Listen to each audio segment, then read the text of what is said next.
Thank you so much for attending my presentation on Pokemon's Tiering Oddities, and first I'm going to give you a quick rundown on the system for those of you who aren't familiar.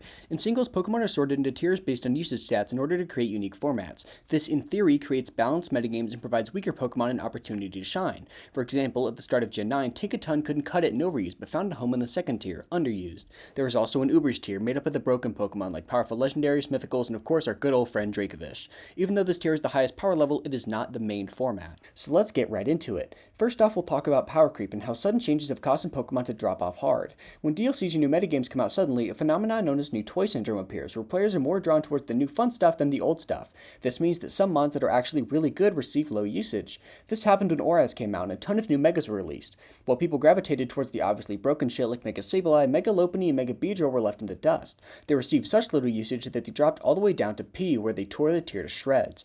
Each would stick around for a surprisingly long amount of time before being banned and never seen in the low tiers again. This also recently happened with Terrakion, who completely lost out as both Great Tusk and the new Iron Boulder did its job better and it landed in PU. This time though, it was banned very quickly. Little Cup, where first forms go to shine, is another place where tiers can get a bit fucky. Some mons like Scyther that are obviously broken there have never seen the light of day. Its base stat total of 500 completely eclipses anything else in the tier. Others like Gligar are commonly banned as they were first designed as fully evolved Pokemon and aren't that balanced. This recently happened with Girafarig, whose new evolution Frigoraph let it rip through LC before being removed about a year ago. Finally, we have ability bans, arguably the most interesting. This happens when a Pokemon's only ability is banned from a tier and forces it into Ubers by technicality. They aren't really good there, but they oftentimes don't have a place to go. Famously, Wobbuffet was a victim of this, as its Shadow Tag ability was banned and it didn't have anything else. Thankfully, it could keep up, using Counter and Mirror Coat to snag KOs in the strongest legendaries. Sadly, this is an exception to the rule. Mr. Mime, for example, has been out of Gen 3 OU for a while now due to the soundproof ban and can't be used at all in the tier, but as Game Freak gave mods more abilities, this issue died out and isn't really seen today.